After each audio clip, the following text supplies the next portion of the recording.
بسم الله الرحمن الرحيم. عزیز طلباء، آج ہمارا نصیص نمبر 165 ہے 165۔ بسم اللہ الرحمن الرحیم۔ اقتربت الساعة وانشق القمر وإن يروا آية يعرضوا ويقولوا سحر مستمر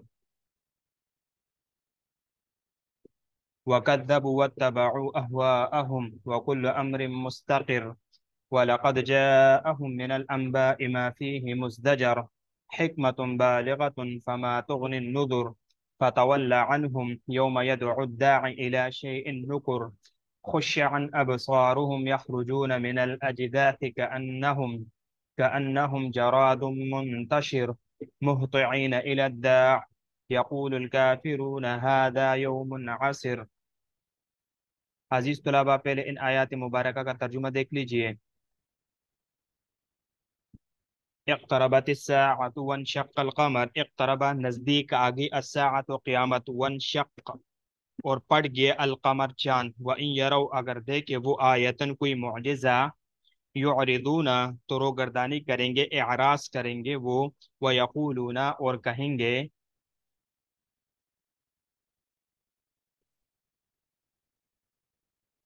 سحر یہ جادو ہے، مستمر ہمیشہ سے چلا آنے والا، وَكَذَّبُوا اور جھٹلایا انہوں نے، وَاتَّبَعُوا اور پیروی کی انہوں نے، اہواءہم اپنے خواہشات کی، وَكُلُّ أَمْرٍ اور ہر معاملہ، مستقر ٹھہرنے والا ہے، وَلَقَدْ اور تحقیق جاءہم آیا ان کے پاس، من الانباء خبروں میں سے، ما فیہ وہ جس میں، مزدجر ڈانٹ ہے، جھڑکی ہے، حکمتن وہ دانشمندی کی بات ہے، بالغتن آخری درجے کی، فما تغنی بس کام نہیں آئی، النذر ڈرانے والے، فتول عنہم بس روگردانی کرے ان سے، یوما یاد کرو جس دن، یدعو بلائے گا، الداعی بلانے والا، الی شیء ایک چیز کی طرف، نکر یعنی ناگوار، خوش عن جھکائے ہوئے ہوں گے، ابصارم اپنی آنکھوں کو، یخرجون نکلیں گے وہ، من الاجداث قبروں سے، کأنہم جیسے وہ، جراد ٹڈیاں ہے، منتشر بکھرے پڑے، مہطعین تیزی سے جانے والے، الی الداع بلانے والی کی طرف، یقول کہیں گے، الکافرون منکرین، ہذا یوم عسیر یہ دن ہے بڑی باری مشکل اور سخت ترین دن ہے۔ دیکھیے، اقتربا یہ باب افتعال سے، اقترب اقتربت تھا، تو اقتربا کا بمعنی قریب ہونا، اور اقتراباً اس کا مصدر ہے، انشق ینشق انشقاقاً باب انفعال سے ہے، بمعنی پٹنا، یعرضون اعرض یہ باب فعال سے ہے، اور اس کا معنی ہے اعراضاً، اس کا مصدر بمعنی اعراض کرنا، مستمر اس میں فاعل، استمر الشیء یعنی مسلسل رہنا، جاری رہنا، مستقر اس میں فاعل استقرار قرار پکڑنا، ٹھہرنا، مزدجر مصدری میمی ازدجار جڑ کی ڈانٹ وغیرہ کو کہتے ہیں، حکمت یہاں سے حکمت سے پہلے ہوا ضمیر محذوف ہے، یعنی ہوا ضمیر محذوف کی یہ خبر ہے، ہوا حکمت، اور ضمیر کا مرجع قرآن کریم ہے جو ماقبل سے مفہوم ہوتا ہے، اور بالغت ای بینت واضحت التي بلغت غایت المتانت والقوت علی الاثبات یعنی صاف، واضح، نہایت قوی اور اعلی درجے کی مثبت مدعی بات۔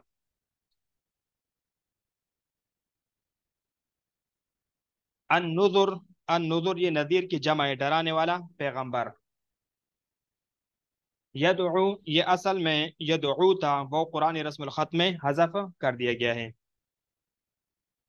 النکر، نکر میدان حشر اس سے مراد ہے،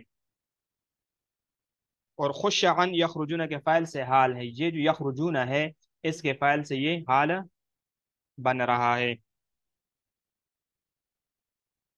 مہطعین یعنی اہطاع یہطع اہطاعا یعنی باپ ضربہ سے، مہطعین فی سیر یعنی تیز رفتار چلنا، تیز رفتار ہونا۔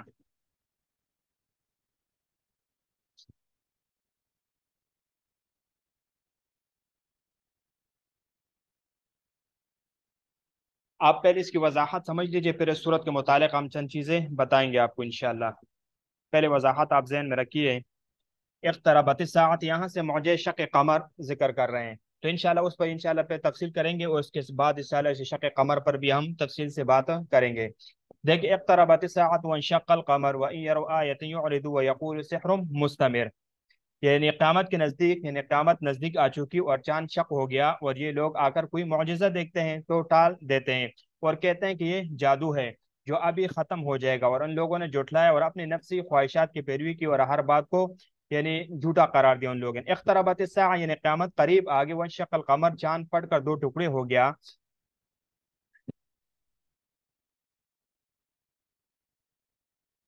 اور چاند پھٹ کر دو ٹکڑے ہو گیا. وَإِن يَرَوْا اگر اہل مکہ دیکھتے آیتن ایسی نشان جو حضرت محمد صلی اللہ علیہ وسلم کی سچائی پر دلالت کرتی، یعرضون تو وہ اس پر اعراض یعنی ایمان لانے سے اعراض کر رہے ہیں. وَيَقُولُونَ اور وہ کہتے ہیں سحر مستمر مضبوط اور طاقتور جادو ہے. المرء اس سے یہ بنا ہے جس کا معنی قوت، یعنی ہر وقت چاہ دینے والا، یعنی گزر کر ختم ہو جانے والا، اور ظاہر اور نابود ہونے والا اور زائل ہو کر ختم ہو جانے والا. کہتے ہیں کہ ایسا جادو ہے جو وقت پہ آنے والے سے یعنی کچھ وقت کے بعد یہ کیا ہو جائے گا، ختم ہو جائے گا.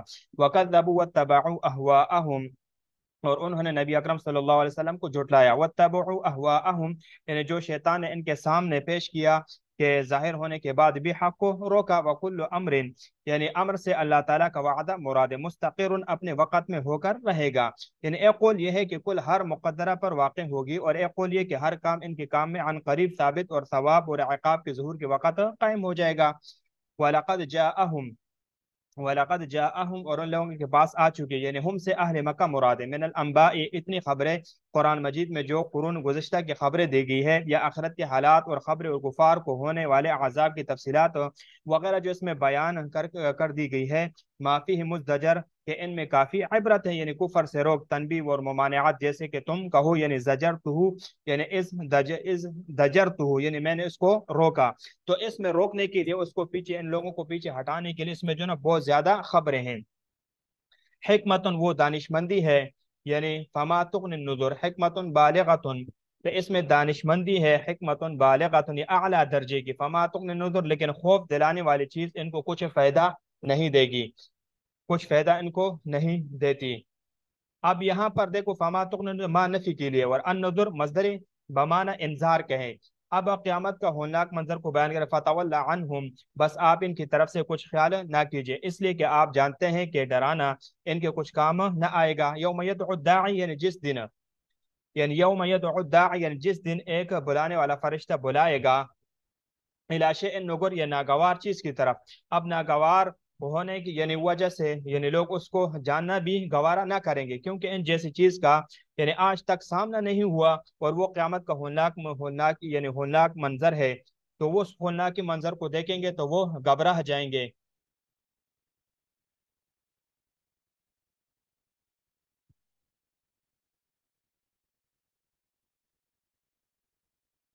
خوش عن ابصارهم یخرجون خوش یعنی ان کے آنکھیں جھکی ہوگی، یعنی ان کے آنکھیں جھکی ہوگی خوف اور ڈر کی وجہ سے.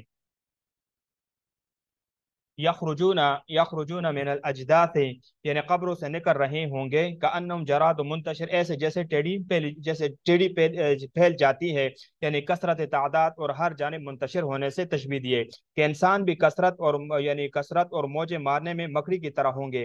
کثیر اور موجوں کی طرح ٹھاٹے مارنے والے لشکر کو کہتے ہیں. یعنی جاؤک الجراد جسے کہتے ہیں جاؤک الجراد کہ وہ لشکر آیا مگر مکڑی کی یعنی مکڑی کی طرح کثرت میں ایک دوسرے میں گھسا چاہتا ہے، ایک ایسے گھس کر آئے جیسے کہ مکڑی کے ایک لشکر وغیرہ آتا ہے. تو ایسے قیامت کے دن یہ جو ہے نا ایک لشکروں میں مکڑیوں کی طرح لشکر میں جمع ہو جائیں گے.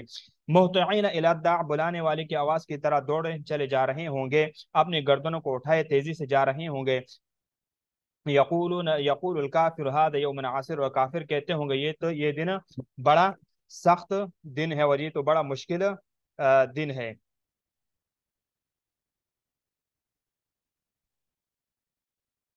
اب دیکھیے کہ اس سے پہلے اس سورۃ القمر میں جو چیزیں رہ گئی تھی، پہلے اس کے متعلق آپ یہ ذہن میں رکھیں، پھر انشاءاللہ ہم شق قمر کی طرف آئیں گے کہ اس سورت کا وجہ تسمیہ کیا ہے. تو چونکہ اس سورت کو سورۃ القمر اس لیے کہتے ہیں کہ اس میں آپ صلی اللہ علیہ وسلم کے عظیم الشان جو معجزہ جو شق القمر کا ذکر ہے، جو قیامت کی نشانی اور اس کے قریب آ جانے کی جو ایک نشانی تھی، جو آپ علیہ الصلوۃ والسلام سے بار بار وہ سوالات کر رہے تھے، تو آپ علیہ الصلوۃ والسلام نے وہ شق القمر کی جو ہے نا اس کے حوالے سے آپ نے ان کو بتا دیا تھا۔ تو شق القمر کا ذکر ہے جو قیامت کی نشانی اور اس کے قریب آ جانے کی علامت ہے، تو اس وجہ سے سورت کا یعنی نام یعنی سورت القمر پڑ گیا۔ اب تعارف تو اس میں 3 رکوع ہے اور 5 آیاتیں ہیں، دو یعنی 342 کلمات ہے اور 1423 حروف ہے۔ جمہور علماء کے نزدیک یہ صورت مکے میں نازل ہوئی، لیکن مقاتل کہتے ہیں کہ یہ صورت مکہ میں مکی ہے، سوائے 3 آیاتوں کی، یعنی ام یقولون نحن سے لے کر ادھا و امر تک، یعنی یہ صورت کیا ہے، یہ جو چند آیاتیں یہ مدنی ہے۔ تو صورت کی ابتدا شق القمر کا عظیم الشان معجزہ بیان کر کے فرمائی گئی ہے، پھر اقوام سابقہ کا مختصر احوال اور مجرموں کا انجام بیان کیا گیا ہے۔ اب اس صورت کے مضامین کا خلاصہ کیا ہے، تو صورت کے پہلے رکوع میں شق القمر کا واقع ہے اور قوم نوح اور قوم عاد کی طرف سے اپنے پیغمبروں کی تکذیب کا حال وغیرہ اس میں مذکور ہے۔ دوسرے رکوع میں جا کے قوم سمود اور قوم لوط کی طرف سے پیغمبروں کی تکذیب کا بیان ہے، اور تیسری رکوع میں آل فرعون کی طرف سے اپنے پیغمبر کی تکذیب اور مجرموں اور پرہیزگاروں کا حال وغیرہ مذکور ہے اس میں۔ اب شق القمر کا واقعہ کیسے پیش آیا؟ تو دیکھیے کہ ہجرت سے پہلے جناب نبی کریم صلی اللہ علیہ وسلم یعنی حج کے موقع پر مینا میں آپ علیہ الصلوۃ والسلام تشریف فرماتے، اور آپ کے ساتھ جو گرد اور صحابہ بھی تھے اور بہت سارے اور لوگ بھی تھے، تو آپ مینا میں تھے۔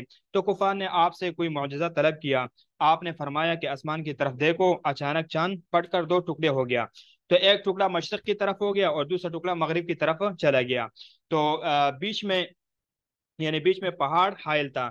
جب سب نے خوب اچھی طرح یہ معجزہ دیکھ لیا تو 2 ٹکڑے یعنی آپس میں مل گئے۔ کفار کہنے لگے تو محمد نے جادو کر دیا۔ اس معجزے کو معجزہ شق القمر کہتے ہیں، یہ قیامت کی ایک نشانی ہے، آگے سب کچھ اسی طرح پٹے گا۔ یعنی یہ معجزہ قرآن سے اور احادیث سے ثابت ہے، اور کسی دلیل عقلی سے اس کا محال ہونا ثابت نہیں ہے، اور محض یعنی استبعاد کے بنا پر قطعی ثبوت کو رد نہیں کیا جا سکتا، یعنی عقل سے دوری کے بنا پر آپ کسی چیز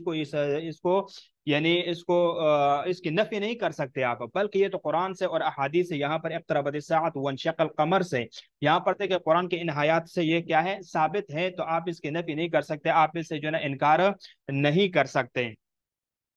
اب یہاں پر ایک سوال یہ بھی ہو سکتا ہے کہ کچھ لوگ اس واقعہ کو قدرتی یعنی حادثہ کہتے ہیں، معجزہ نہیں مانتے، تو کیا ان کا یہ خیال درست وغیرہ ہوگا؟ تو دیکھو کہ جو لوگ جو ہے اس واقعہ کو یعنی قدرتی حادثہ سمجھتے ہیں، اور وہ کہتے ہیں کہ یہ تو قدرتی ایک حادثہ تھا جو واقعہ ہو گیا تھا اور پیش آ گیا تھا، یہ کوئی معجزہ وغیرہ نہیں ہے، تو دیکھو اس کے لیے جواب یہ کہ ان کا یہ خیال جو ہے نا غلط ہے، قطعاً ان کا یہ خیال غلط ہے۔ قرآن کریم نے اس کو آیات کہا ہے، وانشق القمر وَإِن يَرَوْا آیَةً، یہاں پر دیکھ وَإِن يَرَوْا شروع کی آیات پہ دوسری نمبر آیات کو دیکھو کہ یہاں پر اللہ تعالیٰ نے اس کو دیکھو یہاں پر آیتن کہا ہے، تو گویا کہ آیتن بڑا معجزہ کہا ہے، پھر اس کو صرف قدرتی حادثہ کیسے کہہ سکتے ہیں؟ ایسا کہنے والے کا ذہن یعنی زہر آلودہ ذہن ہے کہ وہ اس کو جو ہے ایک حادثہ کہہ دیتے ہیں، کہ کہتے ہیں تو یہ تو اچانک ایک حادثہ واقع ہوگا، یہ معجزہ نہیں ہے، تو یہ تو عقل سے فارغ اور کم بخت ہوگا، تو لہٰذا یہ قرآن سے شق القمر وغیرہ یہ اسے ثابت ہیں۔